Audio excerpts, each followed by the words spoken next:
Selamat malam, Malah suara saya terdengar dengan clear? clear Mas, clear. Oke, ini kita coba overview pertemuan di hari Senin. Mau ada yang ditanyakan nggak? Pertemuannya kemarin kita coba instalasi yaitu Eagle dan isi EDA gitu. Ada yang kesulitan atau ada yang sudah melakukan instalasi? Bagaimana? Sudah install, Pak. Oke, thank you. Oke, untuk hari ini adalah pertemuan kedua ya, kita preparation tool untuk software ataupun aplikasi. Dan nantinya akan disampaikan oleh Mas Gangsar seperti itu ya. Ini dia adalah seorang IoT engineer di edutik.id. Dia adalah partner bisnis saya. Dia dulu juga pengalaman di bidang integrasi sistem IoT gitu ya di industri. Dulu pernah integrasikan Power Meter, kalau tahu mereknya Edme gitu ya. Edme Power Meter, terus Muxanya tuh dan ISO 100 sebagai data logger. Beliau pengalaman di bidang tersebut. Adapun juga yang kayak mini PC gitu ya, seperti Raspberry Pi itu juga bisa. Sebenarnya kalau Raspberry Pi dan mini PC itu ada grade-nya ya. Grade-nya dalam arti yang untuk industri dan bukan industri, untuk misalkan untuk pembelajaran kayak gitu. Oke, sekarang akan kita mulai ya pertemuan pada hari ini kepada Mas Gangsar untuk menyampaikan apa aja sih yang perlu kita siapkan, kita install seperti itu. Dan seperti apa sih IoT itu. Oke, ini dia Mas Gangsar. Oke, saya serahkan. Baik, terima kasih Mas Rudin kesempatannya. Saya cek sound dulu apa suara saya sudah terdengar. Jelas, Pak. Oh, jelas. Oke, baik. Kita mulai. Izin share screen ya, mempresentasikan. Oke, baik. Bisa kita mulai. Jadi, pada pertemuan kali ini, temanya adalah untuk preparation tools dan aplikasi untuk development firmware IoT. Seperti itu ya. Sedikit perkenalan dari saya. Nama saya Gangsar. Jadi, saya sekarang itu bekerja sebagai IoT engineer di edutik.id. Jadi saya di ini mengerjakan beberapa proyek, termasuk yang dijelaskan Mas Udin tadi dan yang kemarin pada pertemuan sebelumnya ya, presentasikan proyek-proyek yang pernah kita kerjakan. Nah, saya juga turut ikut serta dalam beberapa pekerjaan tersebut ya, dalam proses integrasi sistem. Nah, jadi saya sebelumnya pernah bekerja sebagai project engineer di PT Sabta Kencana Karisma Jaya. Ini kantornya di Jakarta, berfokus di bidang project khususnya di sistem electrical dan automation pada gedung. Itu contoh building automation system dan fire alarm atau signal smoke detector. Nah, saya proyeknya itu di Surabaya, di Ciputra World. Mungkin yang dari Surabaya teman-teman tahu ya, Ciputra World Surabaya. Proyeknya di situ sebagai project engineer. Ini untuk training dan certification ya. Jadi saya pernah mengikuti training dari BNSP itu di Embedded System Engineering. Jadi embedded system di sini fokusnya di microcontroller ya, di Arduino atau ESP8266 dan ESP32. Dan juga saya pernah mengikuti pelatihan PLC operation juga dari BNSP. Cukup sekian yang bisa saya kenalkan dari diri saya. Mungkin kita bisa next selanjutnya. Oke, jadi agenda kita malam kali ini adalah ada dua agenda utama. Jadi yang pertama adalah menjelaskan ini elektronik part apa saja yang diperlukan atau disiapkan nanti untuk bootcamp kita ya. Kemudian yang kedua ada mungkin pengenalan sedikit dan introduction dan instalasi juga untuk aplikasi yang digunakan untuk development firmware pada saat bootcamp nanti. Oke, ini untuk part-part yang nanti akan digunakan ya. Yang pertama ini ada ESP8266. Nah, ini untuk tipenya nanti kita akan gunakan yang Lolin. Mungkin ada dari teman-teman yang punya jenis lain ya, yang Limos atau Amica itu tidak masalah. Atau kemarin ada yang pakai ESP32. Nah, itu tidak apa-apa. Mungkin nanti ada penyesuaian sedikit, tapi hampir 80% lah prosesnya akan sama. Kemudian yang kedua ada sensor ultrasonik ya. Jadi di sini ada dua jenis, ini tidak perlu dua-duanya, cukup salah satu saja. Ini ada yang tipe HCSR non waterproof, yang pernah main microcontroller dengan sensor mungkin udah familiar ya dengan sensor yang jenis ini. Nah, ini juga ada jenis lain yang waterproof ya. Jadi dia PCB sama sensornya ini terpisah, ada kabel tambahan ini. ini panjangnya kurang lebih sekitar 1,5 meter sampai 2 meter. Nah itu jadi waterproofnya maksudnya di bagian sensornya ini. Jadi nanti cara PCB atau sistem boardnya ini sama saja untuk kedua ini, dan untuk memprogramnya juga sama saja. Kemudian ada sensor DHT. Nah ini mungkin yang belum tahu, sensor DHT ini untuk membaca temperatur dan humidity ya. Ini kita nanti pakainya yang DHT11. Oke, terus yang selanjutnya ada RS485 to TTL converter ya, yang seperti ini. Nah, kemarin kan ada yang tanya yang tipe lain, yang RS485 converter yang outputnya masih digital. Nah, ini yang beda, ini outputnya sudah UART ya, jadi lebih irit pin atau lebih sedikit menggunakan pin. Kalau yang kemarin yang tipe biasa itu setidaknya dia pakai 3 pin untuk ke microcontrollernya. Nah, untuk yang ini dia cukup memakai 2 pin saja. Jadi lebih irit untuk penggunaan pin, sehingga pin tersebut dapat digunakan untuk keperluan yang lainnya. Kemudian ada RS485 to USB converter. Nah, dia jadi dari RS485 2 kabel di input, outputnya ke USB. Jadi ini bisa ditancapkan ke PC nanti. Jadi misal nanti, nah ini kan untuk dari RS485 dari device ESP, misal kita mungkin menyambungkannya ke PC. Jadi kita makanya tools ini. Nah ini teman-teman mungkin kan masih ada waktu ini sebelum minggu depan, bisa dipersiapkan bagi yang belum punya atau mungkin ada yang sudah punya beberapa part ini. Nah mungkin ini bisa beli dulu atau beli di toko online atau di tempat toko elektronik. Kalau mungkin kesulitan mencari atau tidak menemukan, bisa kunjungi juga toko kami di endutik.id shop. Nah di situ part-part yang telah disebutkan tadi sudah saya siapkan juga. Jadi sudah mudah lah mencarinya dan sudah dites juga. Jadi memastikan bahwa partnya nanti tidak error atau tidak berfungsi seperti itu. Nah ini kita ada di Tokopedia, di namanya endutik.id_shopping. Kalau teman-teman berkenan bisa berkunjung ke sana. Boleh juga membeli produk kami. Untuk linknya ini ada di bawah ini, saya copy atau nanti bisa kirimkan di chat setelah ini nanti ya. Oke, ini untuk part-part yang akan kita gunakan. Ada yang ingin ditanyakan dari teman-teman? Oke, belum ada ya sepertinya. Saya lanjutkan. Nah ini untuk aplikasinya ya yang kita gunakan nanti. Nah, yang pertama ada Arduino IDE, software untuk memprogram ESP8266. Ini software yang mungkin dari teman-teman sudah ada nih yang pernah program, ya kan pakainya ini Arduino IDE ya. Kemudian ada Walkwi. Nah, Walkwi ini simulator ya, online, jadi dia web di web. Jadi nanti teman-teman bisa kunjungi di Google Chrome misalnya, di Google gitu, situsnya Walkwi ini, dan dia bisa tanpa hardware. Jadi dia simulasi program sekaligus untuk rangkaian elektroniknya seperti itu. Kemudian ada Visual Studio Code dan platform I/O ya. Nah ini sebagai alternatif saja dari Arduino IDE. Sebenarnya konsepnya sama, hanya ini mungkin lebih advance gitu ya. Jadi banyak fitur yang tidak dimiliki Arduino IDE dan ada di sini. Namun ini hanya alternatif saja, yang nanti kemungkinan akan untuk pemrograman sebagian besar kita akan menggunakan Arduino IDE saja. Namun demikian untuk VS Code dan platform I/O tetap nanti saya tunjukkan demonstrasi singkat saja ya mengenai penggunaan atau enggaknya mendapatkan gambaran gimana sih memprogram Arduino atau ESP dari Visual Studio Code dan platform I/O. Nah, kemudian ada Node.js dan Node-RED ini nanti untuk sebagai server ya. Jadi nanti data dari ESP akan dikirim ke Node-RED ini untuk diproses ke proses yang selanjutnya seperti itu. Nah, kemudian ada SEM namanya. SEM ini adalah local server ya. Jadi Node-RED ini nanti sebagai tambahan nanti ditambahkan SEM untuk mendukung programnya ini untuk nanti di hari terakhir. Nanti kan ada final project ya. Nah, nanti penggunaan SEM ini untuk di hari terakhir saat project tersebut. Baik, mungkin ada yang ditanyakan? Pak mau tanya, Ya Pak, silakan. JS sama Node-RED itu bukannya dia punya lokal server sendiri ya? Oh ya, betul Pak. Jadi servernya ada sendiri, XM-nya ini kita gunakan untuk database MySQL ya. Ada bocoran sedikit saja ya. Jadi nanti kita dari Node-RED ini akan kita store data ke database MySQL. Nah, MySQL itu perlu local server terpisah ya. Jadi kita menggunakan SEM local server untuk menjalankan database tersebut. Seperti itu. Baik Pak, terima kasih.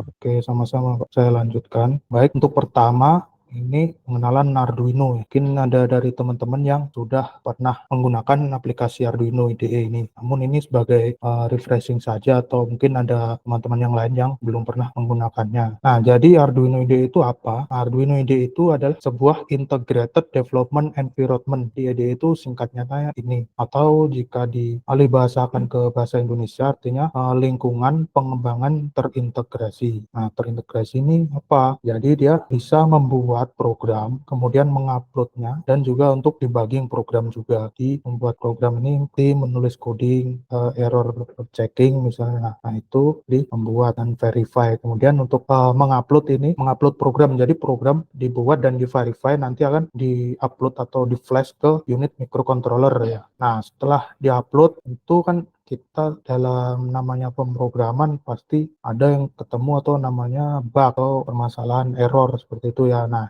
Arduino IDE juga bisa debugging. Mungkin teman-teman yang sudah tahu sering membuka yang namanya serial monitor ya. Nah, itu juga bagian dari debugging. Nah, Arduino IDE ini juga memiliki banyak library ya, library tambahan, sehingga mempermudah kita dalam membuat program. Nah, jadi library ini semacam coding tambahan atau program tambahan dari eksternal. Jadi kita tidak perlu menulis coding terlalu banyak. Nah, ini untuk cara installnya ya. Silakan teman-teman kunjungi websitenya Arduino di arduino.cc/en/software, atau teman-teman bisa buka aja di Google, ketik aja Arduino IDE seperti itu. Nah, ini bisa diketik di Google Arduino IDE, nanti dia akan muncul di bagian atas ini.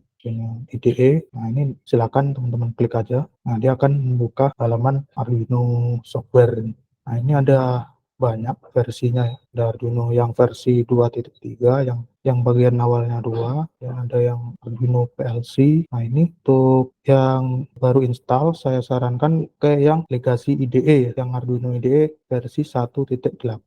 Sebenarnya sama saja dengan yang versi terbarunya yang 2, cuma ada beberapa skenario itu terdapat permasalahan. Jadi ini masih baru rilis ya, jadi mungkin masih belum stabil. Nah, jadi saya sarankan pakai yang versi 1.8 yang Legacy IDE. Kemudian untuk downloadnya di sebelah kanan sini ya. Silakan teman-teman menyesuaikan sesuai OS laptopnya. Umumnya sih pakai Windows ya, mungkin ada yang pakai macOS atau Linux. Nih menyesuaikan saja mengikuti sistem operasi laptop teman-teman. Sini nanti tinggal diklik saja, maka akan download. Oke, untuk proses installnya cukup mudah saja, diikuti step-step ini. Jadi nanti misal persetujuan, klik agree saja, kemudian yang kedua nanti menentukan lokasi penyimpanannya ini sesuai defaultnya atau letaknya di tempat terkhusus seperti itu. Kemudian nanti klik install. Nah, jika sudah diklik install, nanti akan proses install. Teman-teman tunggu saja. Nah, kemudian nanti di tengah-tengah proses ini mungkin ada semacam pop-up ya untuk minta download. Ini ada Fruit Industrial Support. Ini teman-teman pilih install saja dan tunggu saja sampai selesai. Dan ini jika sudah, maka Arduino ini sudah terinstall. Jika sudah finish dan ada tulisannya complete Arduino IDE setup seperti itu, nanti prosesnya sudah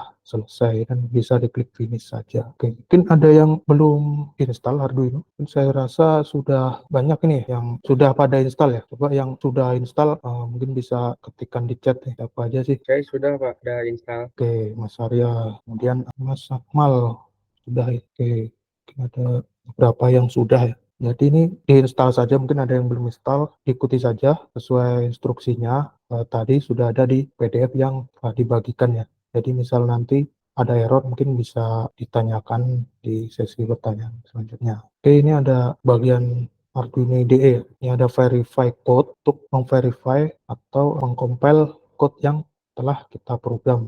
Jadi misal teman-teman sudah menulis code, sebelum diupload ini bisa di-verify terlebih dahulu. Jadi untuk memastikan misal ada kesalahan penulisan atau kurang titik koma seperti itu kan, itu bisa menyebabkan error, itu bisa di-verify dulu. Nah, kemudian di sebelahnya ada tombol upload ya. Nah, ini untuk mengupload program kita ke ESP8266 atau ESP32 atau microcontroller lainnya ya.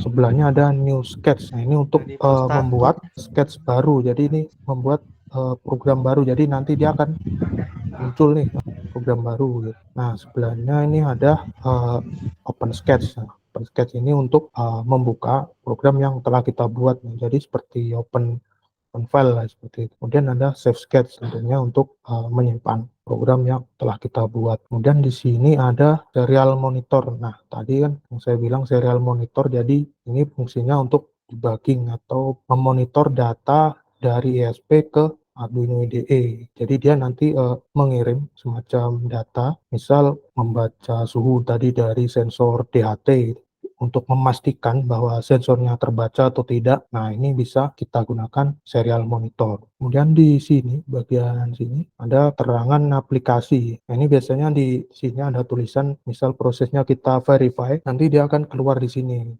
proses verify atau compiling. Begitu juga ketika ada error atau selesai upload gitu. Jadi ketika ada error nanti di sini ada keterangan errornya apa nih, salah penulisan atau typo atau ada kurang titik koma. Nah, ini nanti akan keluar penjelasannya di bagian sini. Kemudian ada console log. Nah, console log ini, jadi tadi kan di sini ada keterangannya. Nah, di sini yang untuk bagian yang lebih jelasnya. Jadi nanti di sini errornya apa. Nah, di sini untuk penjelasan nih lebih rinci, mungkin errornya misal coding error tidak bisa dikompil gitu. Nah, mungkin di sini nanti dijelaskan errornya kenapa nih nggak bisa tercompile gitu. Nah, ini untuk number sketch. Jadi ini mungkin ya, makanya ada kursor. Jadi kursor nanti kan tempatnya di line keberapa gitu. Nah, nanti angka di sini itu menentukan posisi kursor teman-teman ada di baris keberapa. Kemudian ada info board ya di sini.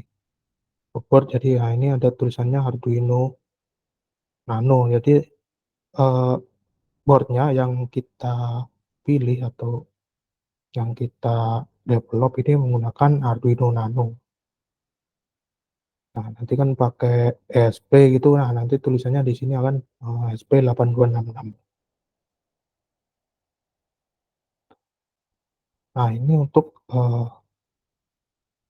menambahkan board, teman bisa klik file di sini atau mungkin bisa saya contohkan di Arduino nya langsung kali. Nah, oke, jadi tadi untuk menambahkan file ya. Jadi teman-teman bisa ke ini bagian atas ini ada keterangan file. Dan ini ada beberapa ya, sama new sama tadi yang ada di sini ya. Nah, ini ada preference ya. Teman-teman klik aja di sini. Nah, kemudian pada bagian bawah ada additional board manager URL di sini. Nah, ini teman-teman kopikan linknya, ntar di PT tadi ya. Nah, yang link ini nah, bisa kita kopikan. Ini di copy, kemudian kita pastekan di Arduino board manager di sini ya. Jadi di link tadi jangan dibuka di browser, tapi di copy kemudian dipastekan di sini. Itu kan ya sudah, teman-teman klik OK. Nah, kemudian teman-teman pergi ke bagian ini tools, kemudian pilih board dan board manager.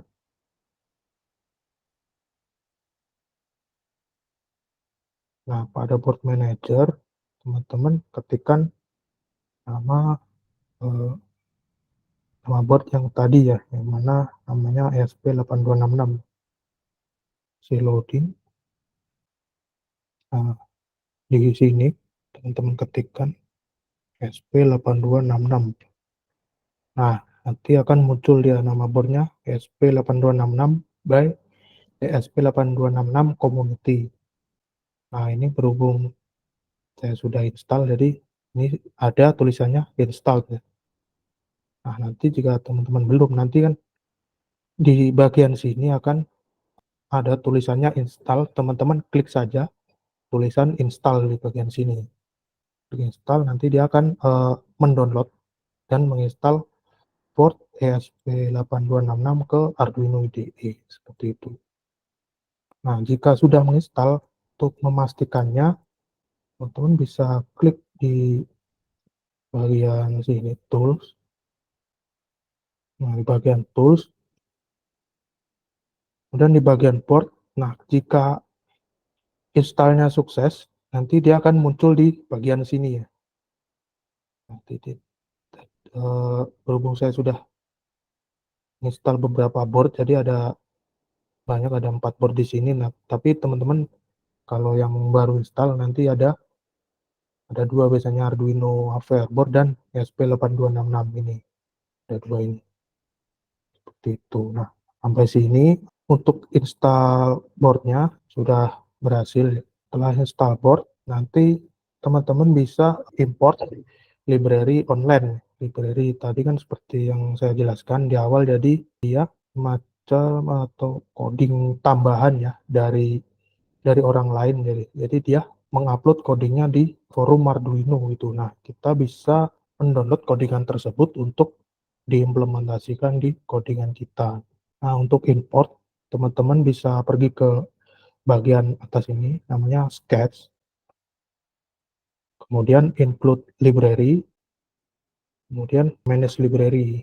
Maka lambat sepertinya ada nge-lag juga PC saya. Oke. Dia akan terbuka Library Manager. Nah, di sini untuk mendownloadnya, teman-teman bisa klik bagian di atas ini ya. Nah, ini masih updating list. Kita tunggu saja sebentar. Dia semacam untuk mendownload ya library online, karena ini online ya teman-teman. Jadi dia mendownload dulu dari internet dan menguploadnya di aplikasi Arduino di Library Manager ini. Sudah bisa. Nah, jadi kalau teman-teman ingin download library, misal library DHT gitu ya, teman bisa ketikkan di sini DHT. Itu agak lambat. Ini ada berapa library untuk sensor DHT. Nah, misal yang saya pernah install yang ini, DHT sensor library dari Adafruit ya.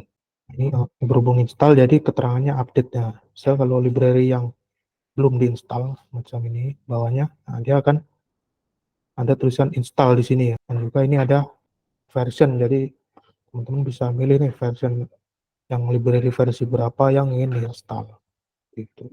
Oke, untuk library manager.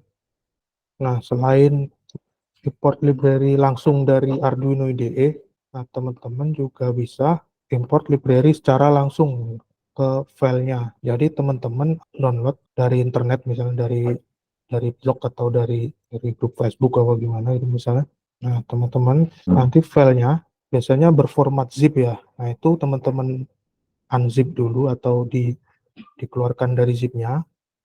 Nah, kemudian folder tersebut teman-teman pindahkan ke folder dokumen, kemudian ada folder Arduino. Nah, di dalam folder Arduino itu ada folder libraries. Nah, teman-teman masuk ke folder libraries, kemudian teman-teman paste library yang tadi teman-teman download ke dalam folder libraries, seperti itu. Singkat saja untuk panduan instalasi dan dapat penggunaan pada Arduino IDE. Mungkin bisa saya next. Nah, selanjutnya ada Walkwi. Nah, Walkwi ini apa? Walkwi ini simulator online ya, untuk device IoT.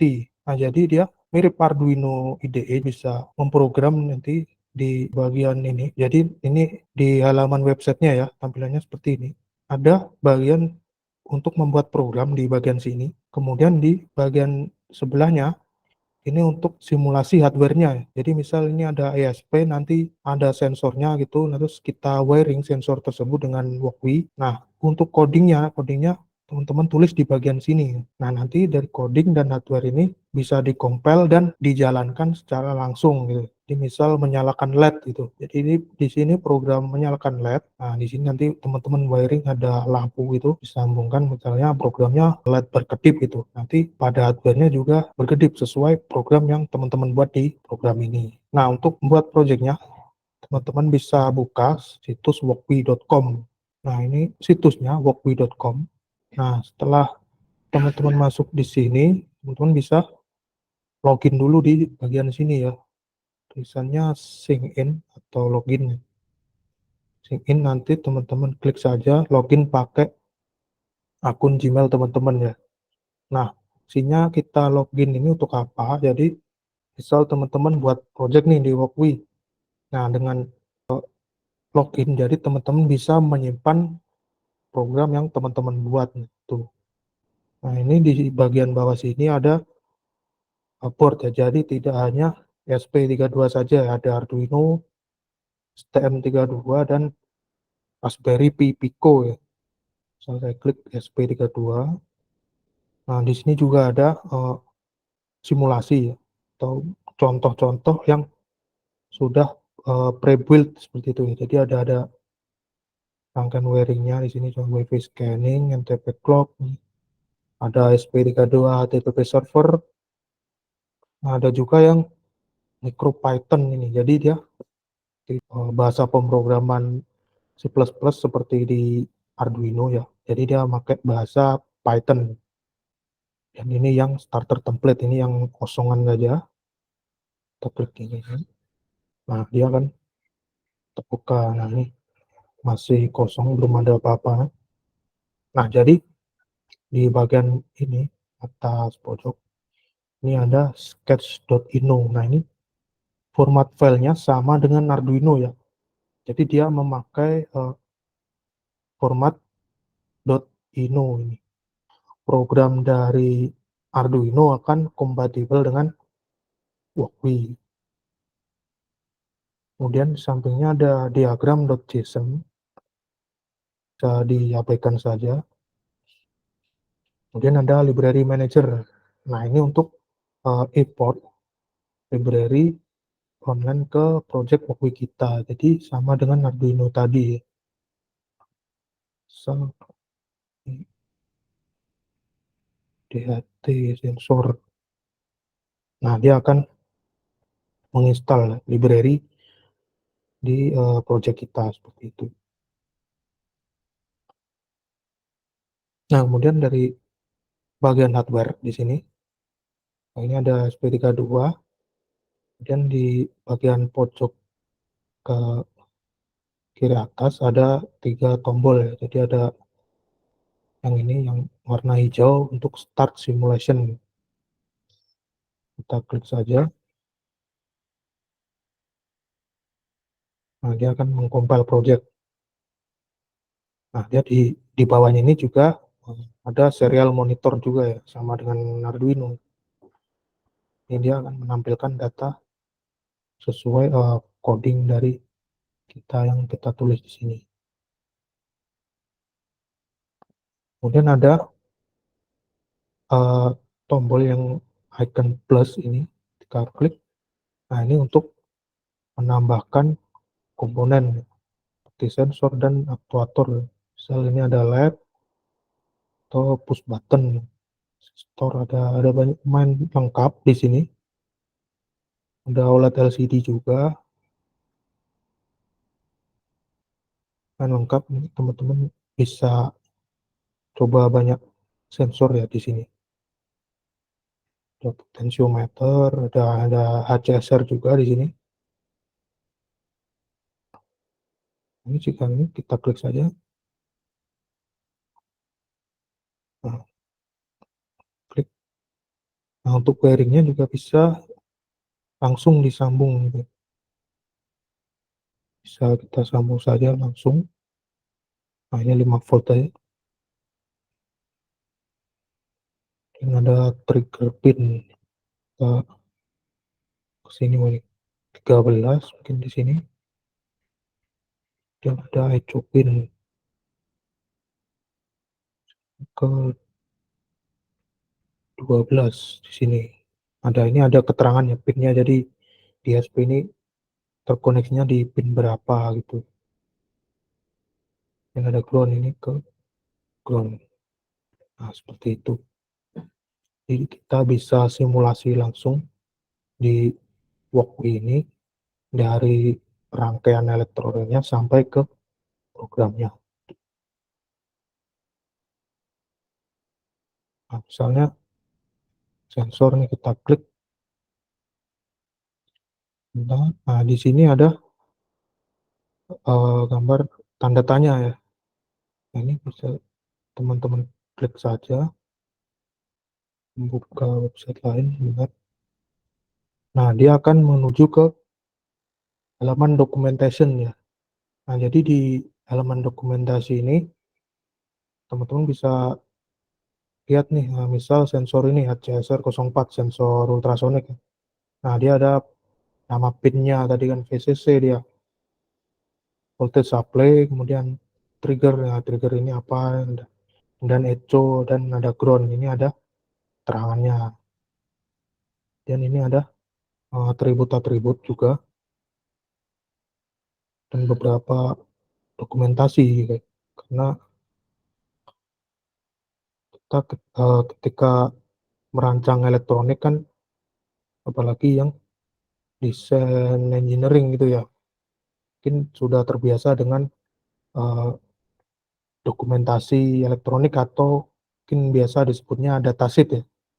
Jadi tiap part elektronik itu bisa atau memiliki datasheet yang berisi informasi-informasi penting yang akan mempermudah kita pada saat proses development. Nah, kurang lebih seperti itu. Cukup sekian untuk program Walkway-nya. Mungkin ada yang ditanyakan dari teman-teman sampai tahap ini? Oke, belum ada ya. Bisa saya lanjutkan. Nah, selanjutnya adalah Node-RED. Nah, Node-RED ini apa? Nah, jadi Node-RED ini adalah sebuah tools ya. Tools berbasis browser. Nah, jadi dia berbasis browser ya, atau dia membukanya di browser ya, seperti Google Chrome atau Mozilla Firefox ya, untuk membuat aplikasi Internet of Things, yang mana lingkungan pemrogram visualnya berupa flow. Jadi dia berupa flow dari semacam aliran. Jadi dia mengalir start dari sini ke sini dan mengalir ke nodes ke bagian selanjutnya. Nah, flow ini terbentuk dari beberapa node yang saling berhubungan, di mana tiap node melakukan tugas tertentu. Jadi node ini, yang bagian ini ya, kotak ini, nah dia akan terhubung menjadi sebuah flow. Nah, node ini memiliki tugasnya masing-masing dan fungsi-fungsi tertentu. Misal ini timestamp, kemudian ini ke function 3, nanti di sini teman-teman bisa memasukkan coding yang teman-teman inginkan, jadi programnya ingin dibuat apa, kemudian dia outputnya ke yang namanya debug dan gauge ini ya. Misal teman-teman buat dashboard itu, nah di output functionnya ke sebuah dashboard itu. Nah, untuk menginstal Node-RED, teman-teman perlu menginstal yang namanya Node.js ya.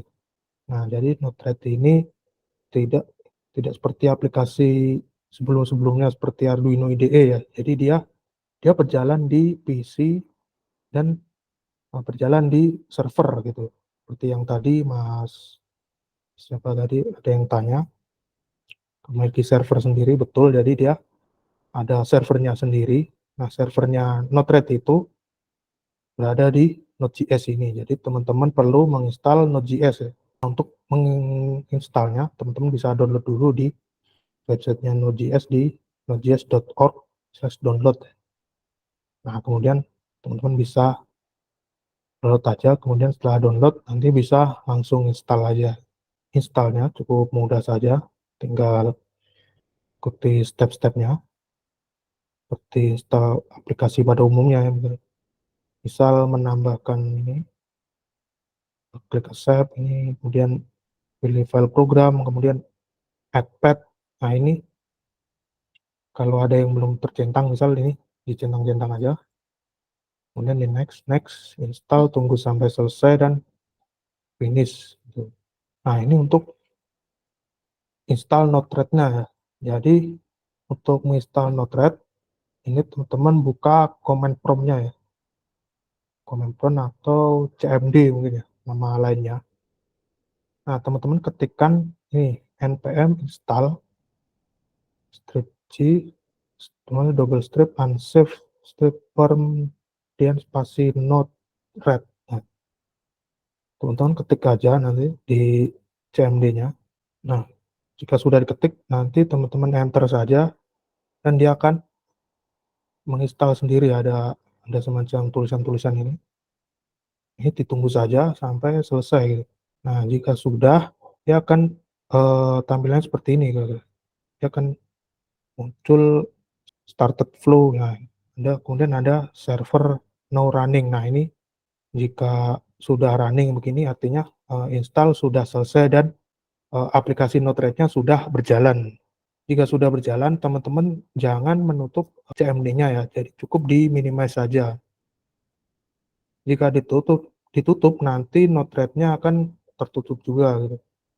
Jadi teman-teman biarkan saja dia tetap berjalan seperti ini agar Node-RED-nya bisa diakses.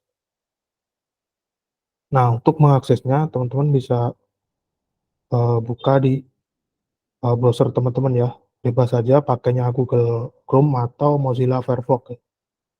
Nah, jika sudah dibuka, teman-teman masukkan alamat ini 127.0.0.1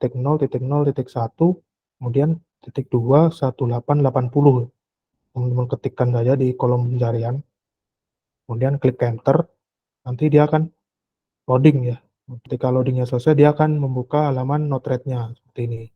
Nah, itu untuk yang baru install. Nah, jika yang sudah install dan ingin menjalankannya, teman-teman bisa buka CMD-nya atau command prompt di sini namanya. Teman-teman ketikkan saja Node strip red. Nah, dia akan running. Kita masih proses, kita tunggu saja. Nah, dia sudah running nih. Nah, dia sudah muncul tulisan info ini.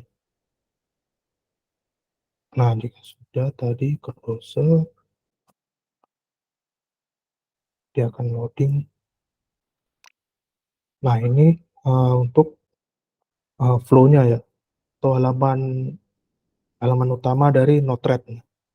Nah, jadi di halaman utama ini ada bagian-bagian yang menjadi part penting ya di menu Node-RED untuk membuat program.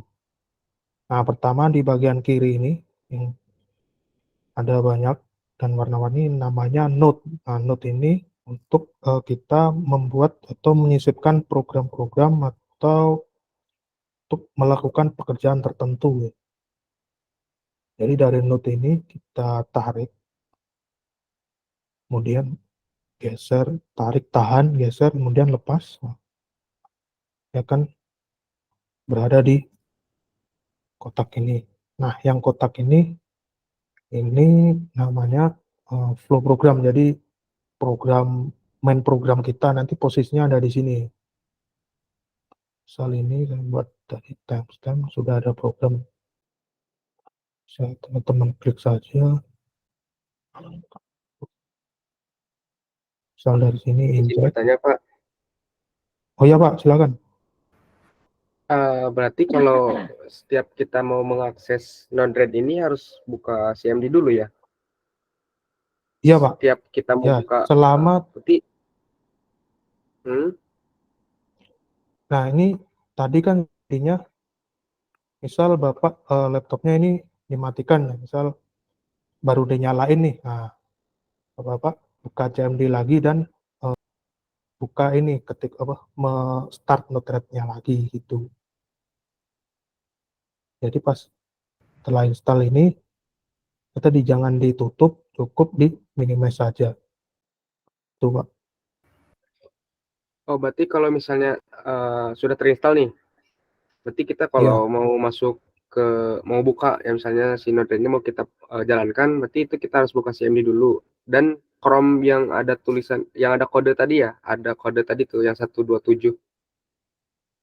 Kodenya iya, harus Pak. itu berarti ya.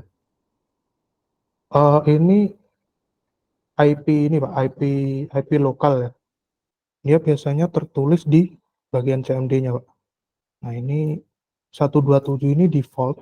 Biasanya saya tuh pernah dulu di Raspberry itu bisa juga menggunakan IP default di 127 tadi ya, atau di IP lokal. Ini di Windows kebetulan tidak bisa ya. Biasanya dia tertulis di CMD Node-RED-nya ini. Server no running at ini, Pak. Ini untuk kenapa tadi bisa tahu 127, nah ini dari sini. Jadi pas Node-RED-nya di start, nah ini ada info server now running at ini. Nah, ini ada alamat IP-nya ya. Nah, bisa tahunya dari sini. Seperti itu ya. Siapa? Terima kasih jawabannya. Oke, oke Pak, sama-sama. Izin bertanya, Pak. Oke Pak, silakan. Mau tanya. Jadi Node-RED ini kan lokal ya, Pak ya.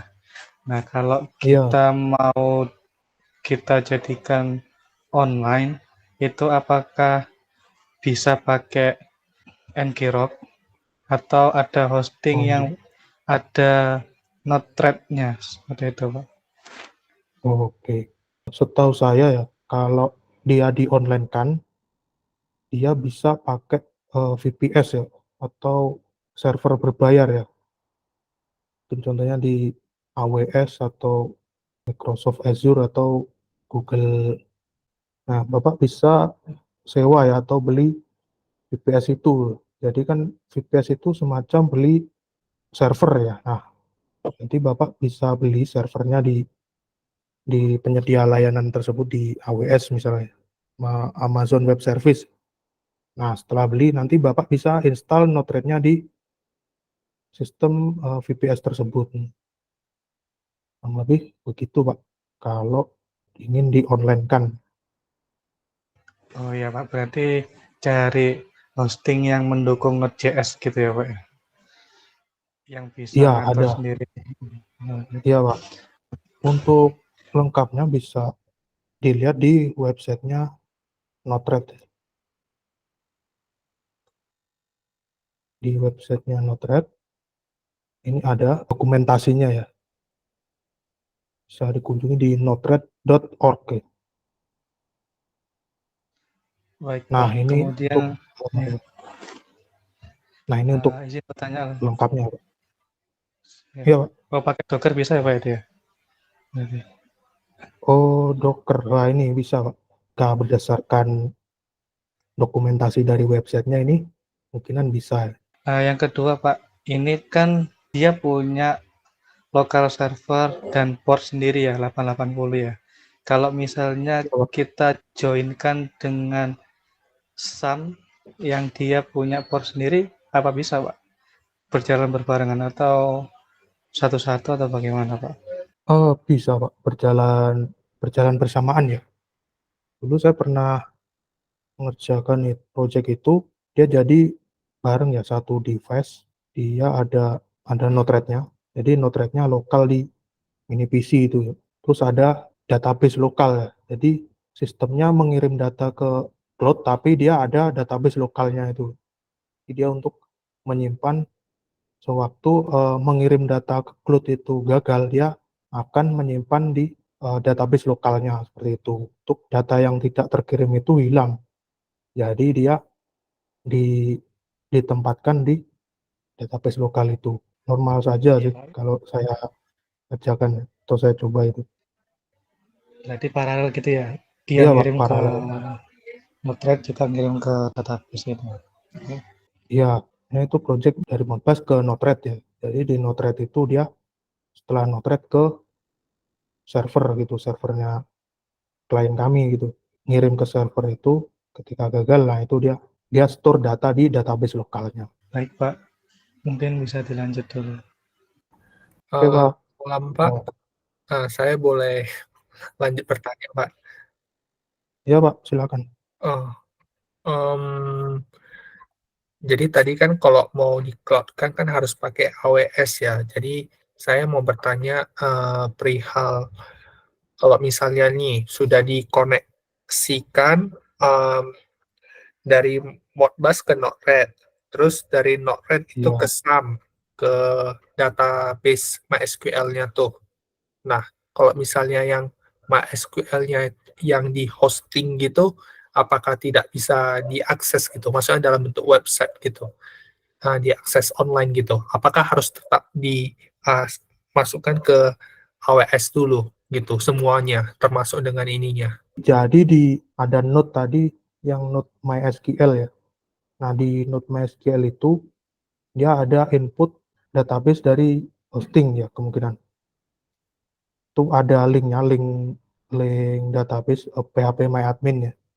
Ya, betul-betul. Kemudian ada kalau database yang online kan biasanya ada username, ada password ya, Pak. Nah, di situ juga ada input password dan username-nya. Jadi di Node-RED-nya itu ada inputnya untuk linknya database, kemudian ada input password dan username. Oke, Pak. Baik, terima kasih, Pak. Oke, mungkin ada yang tanya. Oke, Mas Saifuddin ingin bicara ya. Mungkin akan saya kembalikan dulu ke Mas Saifuddin. Monggo. Halo. Jadi mungkin tadi pertanyaannya tentang itu ya, online kan Node-RED ya. Kita ngirim ke API-nya si server kayak gitu ya. Lebih mudahnya seperti itu. Kita udah pernah kok melakukan uji coba itu kayak gitu. Uji coba dalam arti jadi kita reading pakai Modbus gitu ya, ataupun TCP/IP, lalu data sentralnya itu di lokal ataupun di Raspberry Pi ataupun ISO 100 ataupun mini PC ya yang industrial kayak gitu. Jadi datanya itu disimpan dulu di data lokal, habis itu kita push datanya melalui API-nya atau servernya kayak gitu sih. Itu saya mau ngomong nambahin itu aja kayak gitu. Kalau mau online kan bukan masalah datanya, tapi kita mengonline kan atau meremote gitu ya, meremote si device-nya itu. Kita bisa install AnyDesk atau TeamViewer ataupun remote desktop. Kalau remote desktop kan IP-nya harus kalau mau statik atau bisa diakses berarti harus di setup pakai VPS kayak gitu ataupun yang lainnya kayak gitu ya. Mungkin itu aja bisa dilanjut oleh Pak Gangsar. Tapi kalau ada feedback silahkan. Pak, saya boleh lanjut bertanya, Pak? Ya, Kalau misalnya nih, kita ada beberapa power yang sangat jauh. Jadi kan kita mau koneksikan dengan node-RED tadi gitu. Maksudnya kan berarti kan PC-nya itu berbeda tuh. Nah, kita mau jadikan ke satu database tunggal gitu, sentral. Apakah bisa? Atau mungkin pemahaman saya yang masih kurang gitu. Mungkin boleh dibantu dijelaskan gitu. yang mau disentralkan itu yang di control room atau gimana, Pak? Saya ada satu PC sentral.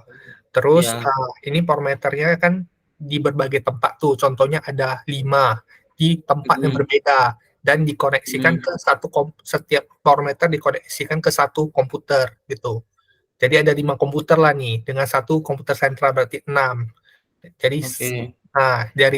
dari 5 ini database-nya itu mau dijadikan satu ke yang sentral ini gitu. Apakah mungkin bisa tidak gitu? Bisa, tapi apakah itu efektif? Karena kita kalau satu power meter satu PC itu harus dilihat dulu. Itu antara power meternya jaraknya berapa, Pak, kalau boleh tahu? Jaraknya mungkin sekitar 1-2 kilometer lah.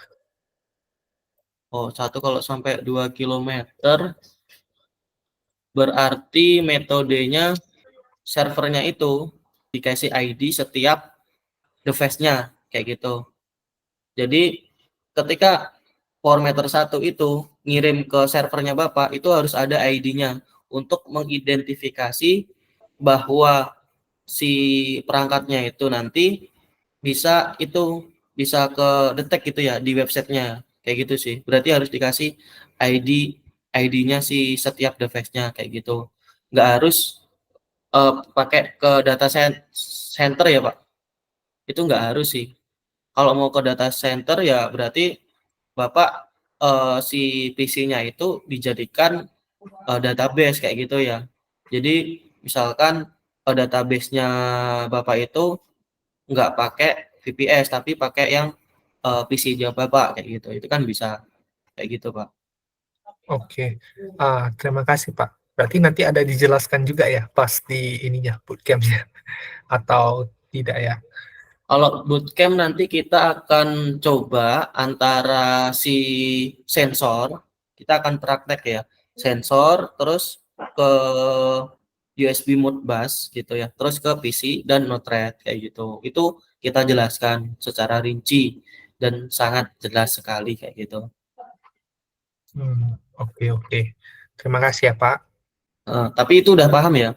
Ya, mudah-mudahan lah, Pak. Nanti kalau saya saya tanya lagi saja. Ya, ya, oke, oke, oke. Udah ya berarti ya? Izin bertanya, Pak. Ya, ya, silakan. Kalau misalnya tadi kan dijelaskan data itu dikirim ke lokal dikirim lagi ke database online tadi ya. Itu apa nggak lagging Pak datanya atau gimana? Untuk Itu pantauan untuk secara real time. mengatasi sih sebenarnya. Untuk mengatasi kalau datanya itu nggak kekirim. Jadi kayak data logger temporary kayak gitu sih maksudnya. Oh, baik.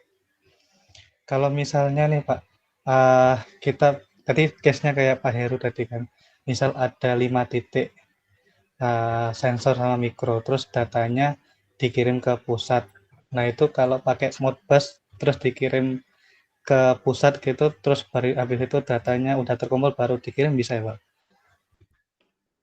Bisa sih Atau harusnya gimana? ya. Tapi kalau misalkan jaraknya itu 1 kilo, kalau Oh, pakai bisa ya? Modbus itu masih bisa. Masih bisa ya? Ya, kalau jaraknya itu kalau sesuai referensi dari si Modbusnya itu 1 kilo bisa. Itu tergantung juga dari datasheet perangkatnya gitu ya.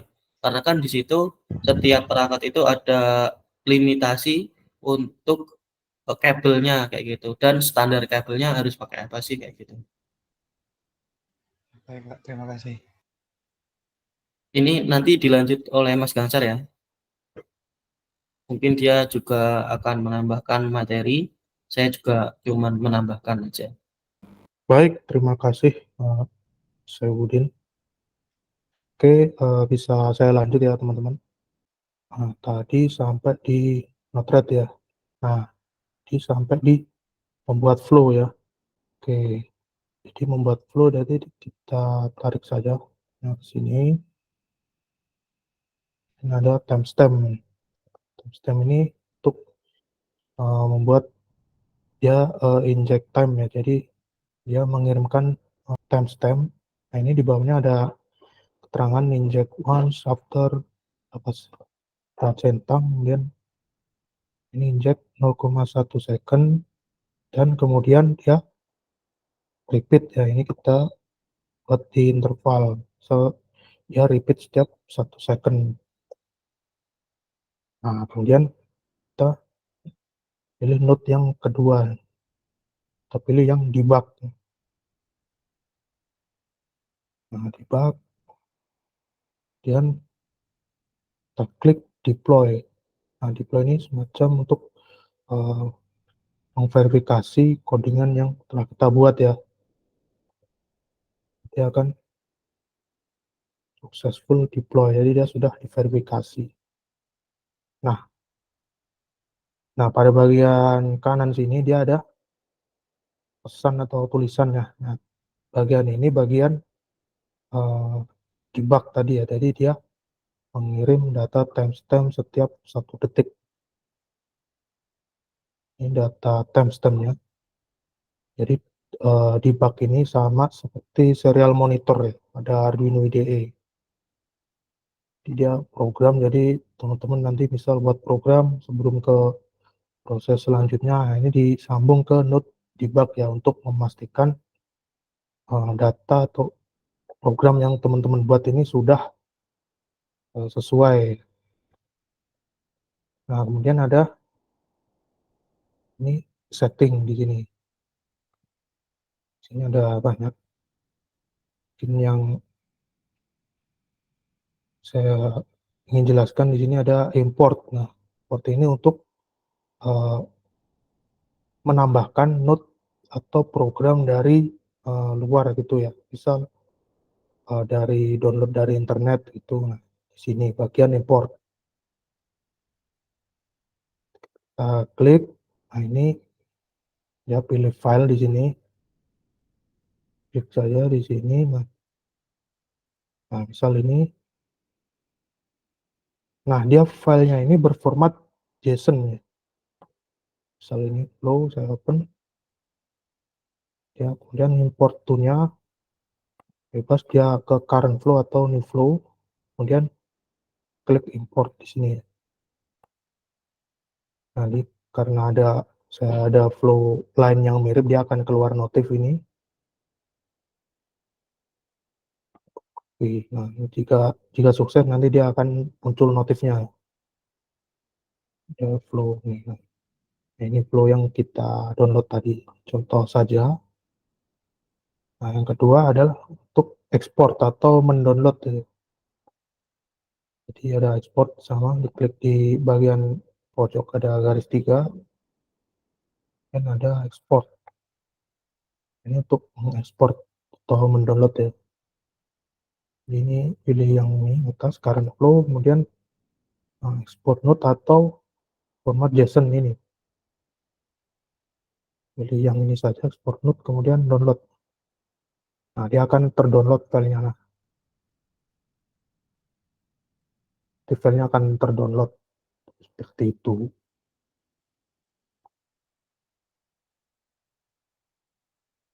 Nah, selanjutnya adalah menambahkan node ini. Jadi node ini ada yang bawaannya Node-RED, ada yang dari pihak luar gitu ya. Contoh yang bawaan ini seperti yang inject, debug, yang common atau function ini bawaan dari Node-RED-nya. Misal kalau berhubung kita nanti pakai Modbus ya, nah Modbus ini sebenarnya tidak menjadi node bawaan dari Node-RED-nya.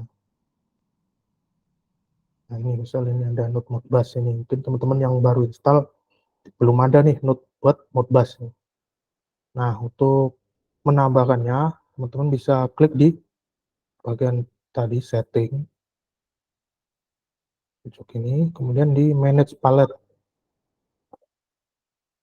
Nah, di sini ada menu ya, ada node, ada install.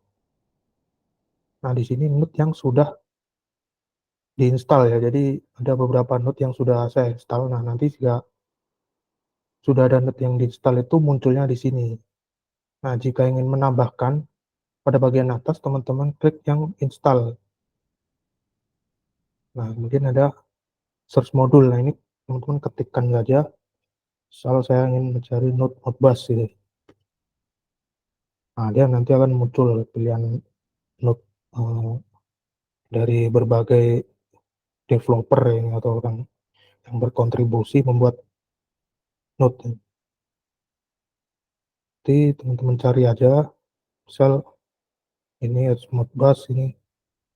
Nah, di sini ada install, ini teman-teman klik saja. Nah, ini dia ada notifikasi. Nah, ini klik install aja di sini. Seperti itu.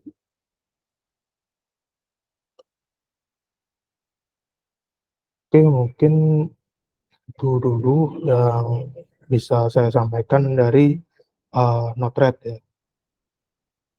Kita berlanjut ke bagian selanjutnya ya. Nah, selanjutnya ada SEM tadi ya. yang jadi lokal server. Nah, SAM ini bisa disebut ya virtual server yang mana dia dapat mensimulasikan sebuah server internet pada PC kita.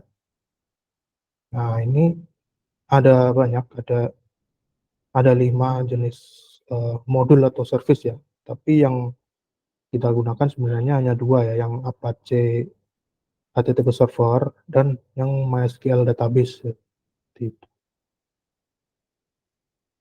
Nah, untuk downloadnya teman-teman bisa kunjungi di websitenya SAM di link berikut. Kemudian untuk installnya mudah saja. Ini oke, pilih bahasa, kemudian jika muncul notif sini diabaikan saja, diklik oke, kemudian di next. Nah, ini minta centang nih, teman-teman centang aja semua, kemudian install ini, klik install, tunggu sampai selesai dan installnya selesai. Nah, untuk runningnya, jadi ini tampilan dari aplikasi SAM-nya ya. Jadi nanti tampilannya seperti ini.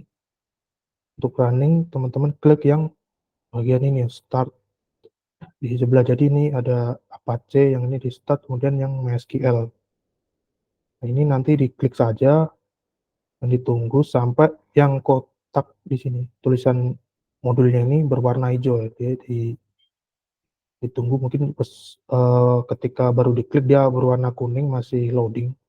Jika sudah berwarna hijau berarti dia sudah ready gitu. Oke, mungkin itu untuk SMBP atau SAM. Oke, mungkin ini tambahan ya. Ini adalah Visual Studio Code dan platform I/O. Nah, jadi VS Code atau Visual Studio Code ini adalah code editor ya. Nah, ini sama juga seperti Arduino IDE, hanya yang VS Code ini lebih universal ya. Jadi dia mendukung banyak bahasa pemrograman dan dapat digunakan untuk mengembangkan berbagai aplikasi ya. Contoh seperti aplikasi web, mobile, dan microcontroller juga, dan lain-lain. Oke, kemudian ada platform I/O. Nah, platform I/O ini merupakan sebuah IDE atau Integrated Development Environment. Jadi sama dengan Arduino. Jadi IDE tadi dia bisa membuat program, kemudian mengcompile dan mengupload, kemudian juga bisa untuk debugging. Nah, yang membedakan adalah platform I/O ini bukanlah sebuah aplikasi standalone. Jadi dia tidak berdiri sebagai aplikasi sendiri, melainkan menjadi sebuah extension dari sebuah code editor yang mana dalam studi kasus ini adalah VS Code atau Visual Studio Code. Nah, untuk menjalankan platform I/O ini, pertama teman-teman download dulu dan install Visual Studio Code-nya ya. Nah, untuk install bisa kunjungi websitenya. Kemudian kira-kira tampilannya seperti ini. Disesuaikan saja dengan OS teman-teman, kayak Windows atau Linux atau macOS. Download saja. Kemudian untuk installnya, nah ini ikuti saja step-stepnya. Jadi nanti ada accept, oke, dan pilih lokasi, next. Nah, pada saat step 3 ini, mohon diperhatikan nanti di bagian kotak ini yang bawah ada tulisan add to path ya. Nah, ini jangan sampai lupa teman-teman centang di bagian sini. Kemudian klik next saja, kemudian proses install, tunggu saja sampai instalasinya selesai. Gitu. Nah, setelah install VS Code-nya, teman-teman juga perlu menginstal Python ya. Nah, jadi Python ini tidak untuk kita memprogram ASP-nya memakai Python ya, tapi Python ini diperlukan supaya platform I/O-nya dapat mengupload program ke ESP8266 atau ESP32 ya. Karena untuk menguploadnya ada semacam extension berformat Python namanya ESP Tool. Nah, itu menggunakan bahasa Python ya. Jadi teman-teman mesti install Python terlebih dahulu. Nah, untuk downloadnya silakan teman-teman kunjungi saja websitenya. Nah, kemudian kira-kira tampilannya seperti ini ya. Kemudian nanti silakan teman-teman download saja. Nah, kemudian ada Node ya. Nah, pada kasus tertentu itu Windows dengan 64 bit sistem operasinya itu tidak bisa menginstal Python yang 64 bit juga gitu. Nah, jika masalah tersebut terjadi, teman-teman bisa install Python yang 32 bit. Nah, itu juga tidak menjadi masalah di platform I/O-nya. Oke, ini untuk install Python-nya cukup sederhana saja. Pertama, di bagian bawah nanti ada add Python to pad. Nah, ini teman-teman centang sini, jangan sampai lupa. Kemudian install now di bagian sini. Dan klik di sini, tunggu proses installnya. Kemudian jika sudah nanti akan muncul install sudah selesai, teman-teman tutup saja, tidak masalah. Oke, jadi tadi VS Code-nya sudah diinstal dan Python-nya sudah diinstal ya. Nah, selanjutnya adalah menginstal platform I/O-nya di Visual Studio Code ya. Nah, untuk install Python-nya, saya akan contohkan langsung di VS Code-nya ya. Nah, oke, jadi ini sudah di halaman VS Code-nya ya. Jadi nanti teman-teman pergi ke bagian sini. Yang gambar ini namanya extension. Ini klik saja, ini dia akan muncul nih extension foldernya ini. Ada kolom search ya. Teman-teman search saja platform I/O. Di sini ada paling atas ini platform I/O IDE, diklik saja. Nah, ini jika ini kebetulan saya sudah install jadi akan sedikit berbeda. Jadi nanti di sini ada tulisan install ya, teman-teman klik install saja. Terus nanti jika sudah diinstal akan ada tulisan di sini disable atau enable. Nah, jangan lupa dipindah dulu ke enable ya. Jadi dia biasanya kan belum ada permasalahan yang sudah install tapi platform I/O-nya belum aktif gitu. Itu karena belum di enable di bagian sini. Ini di enablekan dulu. Nah, jika sudah ini disilang saja, tutup. Nah, untuk mengindikasikan platform I/O sudah diinstal, maka dia muncul logo platform I/O di bagian sini. Akan muncul logonya. Ini diklik saja. Oke, nah ini sudah running. Nah, untuk merunningnya di bagian bawah ini ada logo home ya, atau gambar rumah di sini. Nah, ini bisa diklik juga di sini. Nah, dia akan membuka tab PIO Home atau platform IO Home yang menjadi main menu ya di sini. Nah, di sini ada beberapa tombol ya atau menu yang bisa dipilih ya. Misal di sini ada new project. Untuk membuat project baru. Kemudian ada import Arduino project. Jadi ini untuk mengimport file program yang teman-teman sebelumnya dari format .ino atau dari Arduino IDE ke program di platform I/O. Dan ada open project, ini untuk membuka project, dan project example ini untuk contoh-contoh ya. Nah, kemudian di bagian sini ini ada berapa ya, ada lingkupnya, ada project, ini ada berapa project, kemudian ada inspect dan libraries. Nah, ini sama dengan library manager pada Arduino. Jadi dia jika ingin menambahkan library, dia downloadnya dari sini, library sini. Misalnya DHT gitu. Nah, dia juga ada DHT sensor library. Jadi hampir sama dengan Arduino IDE. Kemudian ada board. Nah, board ini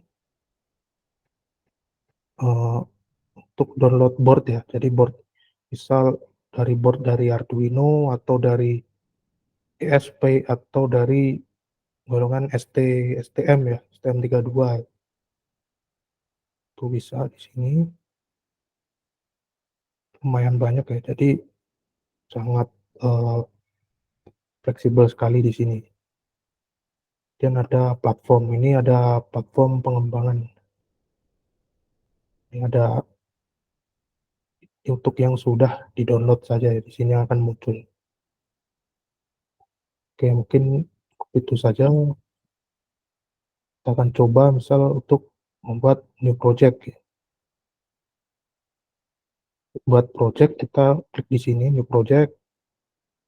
Nah, dia akan muncul name ini. Nah, ini name untuk memberi nama project kita. Misal tuh. Nah, kemudian ada board. Nah, board ini untuk memilih board ya. Jadi ada banyak board di sini. Untuk mempercepatnya bisa diketik saja boardnya. Misal ESP, Espressif, SP8266. Nah, ini ada ya, langsung ketemu ya. Diklik saja, kemudian ada framework nih.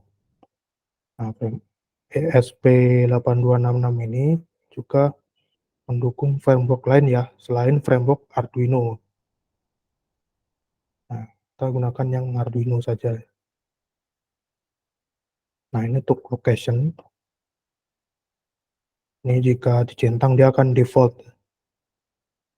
Jika teman-teman defaultnya di ya, ini folder ini, atau teman-teman bisa letakkan di folder yang teman-teman inginkan, misal saya di folder I. Kemudian klik finish. Nah, dia akan merender ya, atau menyiapkan. Nah, sudah successful initialize.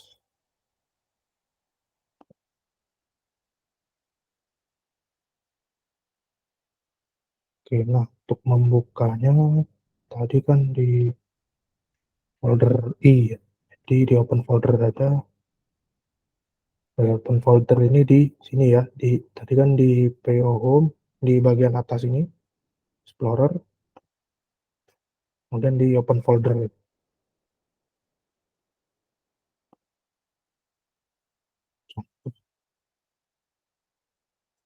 So, kemudian di add.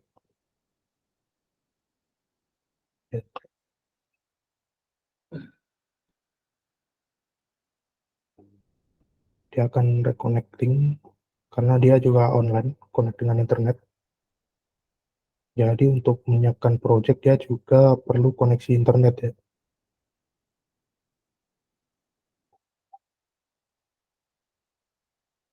Nah, dia sudah terbuka file untuk projectnya. Nah, jadi yang membedakan di sini dengan Arduino kan di Arduino lebih simple ya.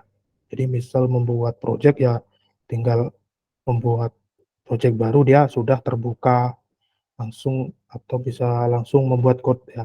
Nah, kalau di VS Code ini tadi kan langkah-langkahnya lebih rumit ya. Misal buat project dulu, milih board dulu gitu ya.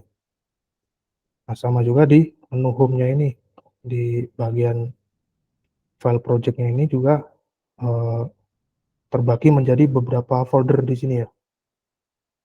Jadi ada include, ada library, ada source, ada test, dan ada file platform io.ini.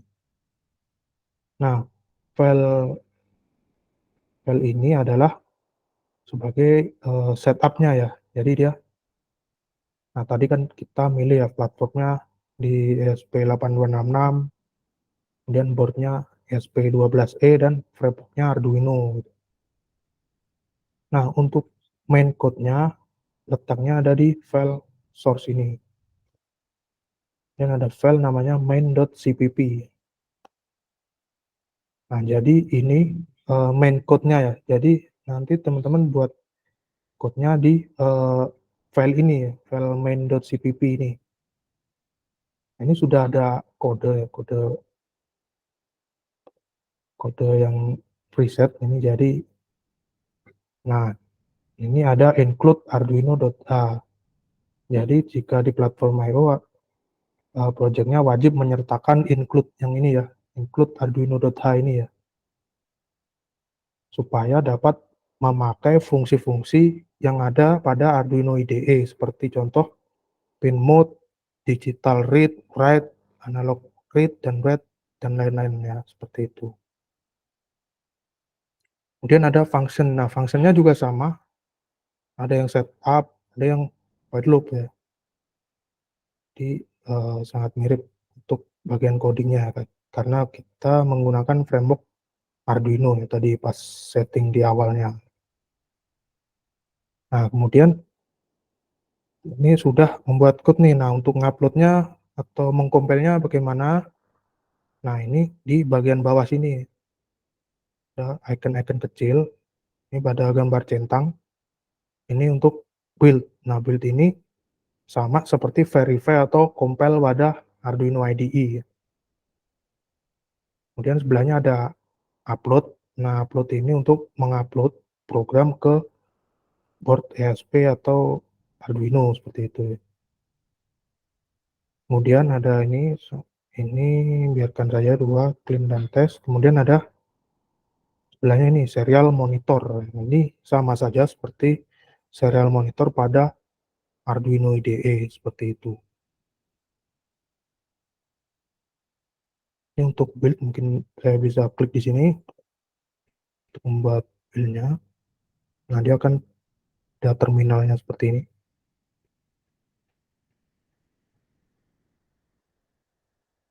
Nah, jadi ada prosesnya, compiling ada keterangannya di sini dia.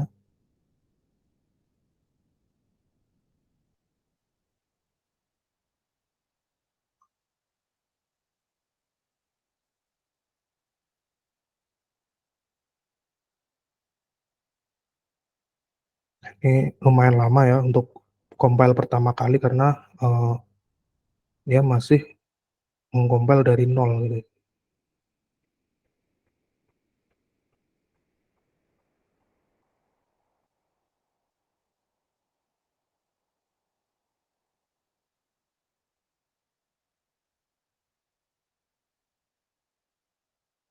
Oke, mungkin sampai sini ada yang ditanyakan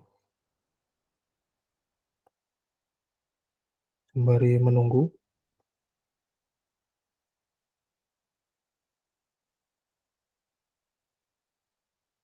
Belum ada. Nah, oke, di sini compile-nya sudah berhasil ya.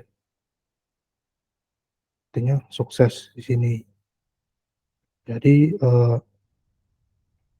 proses compile-nya sudah bisa itu sukses, tidak ada error seperti itu. Nah, nanti untuk upload-nya tinggal diklik di sini upload. Ya, setelah diupload nanti misal ingin membuat serial monitor bisa diklik di bagian serial monitor sebelah ini. Oke, mungkin untuk VS Code dan platform I/O cukup sampai di sini saja. Sampai sini presentasi saya sudah selesai. Mungkin jika ada waktu atau ingin ditanyakan, monggo.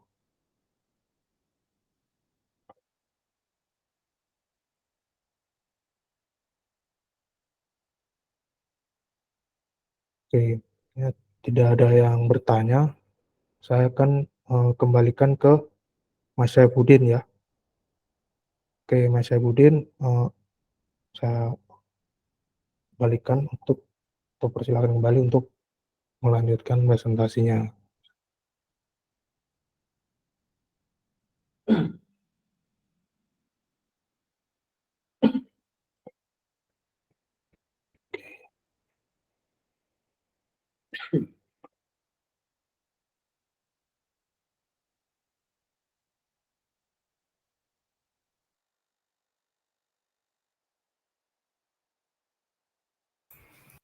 Halo, selamat malam. Udah malam banget ya. Ini teman-teman udah pada ngantuk apa gimana nih? Ada yang mau ditanyakan nggak? Kalau nggak ada kita cukupkan ya. Udah 8:30 juga. Mungkin kita akhiri dengan on cam untuk dokumentasi gitu ya. Mungkin mangga teman-teman silahkan on cam biar ada dokumentasinya seperti itu.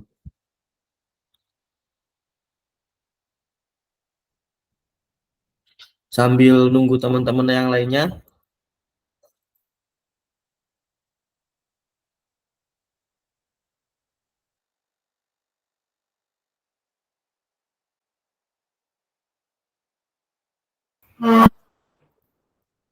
Oke, sambil kita nunggu yang lain ya. Kita hitung 1, 2, 3.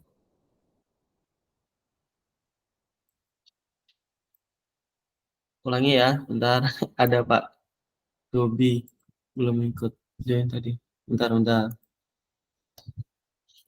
Kita screenshot lagi.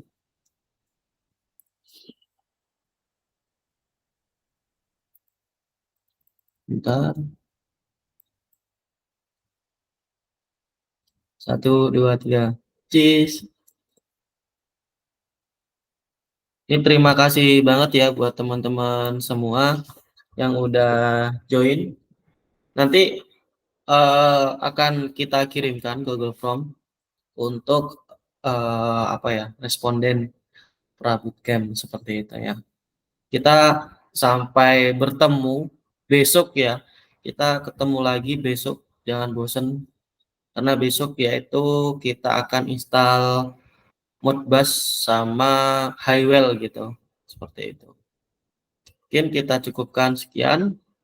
Jika tidak ada pertanyaan, saya akhiri. Wassalamualaikum warahmatullahi wabarakatuh. Waalaikumsalam warahmatullahi wabarakatuh. Salam warahmatullahi wabarakatuh. Oke, thank you. Oke, terima kasih teman-teman.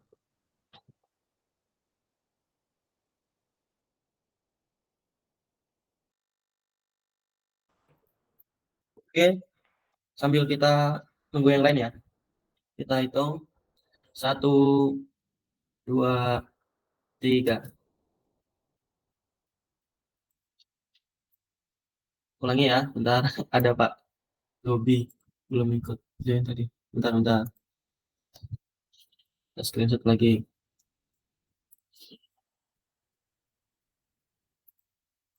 Bentar. 1, 2, 3. Cheese. Ini terima kasih banget ya buat teman-teman semua yang udah join. Nanti akan kita kirimkan Google Form untuk responden prabootcamp seperti itu ya. Kita sampai bertemu besok ya. Kita ketemu lagi besok, jangan bosan. Karena besok yaitu kita akan install Modbus sama Highwell gitu. Seperti itu. Mungkin kita cukupkan sekian. Jika tidak ada pertanyaan, saya akhiri. Wassalamualaikum warahmatullahi wabarakatuh. Waalaikumsalam warahmatullahi wabarakatuh. Salam warahmatullahi wabarakatuh. Oke, thank you. Oke, terima kasih teman-teman.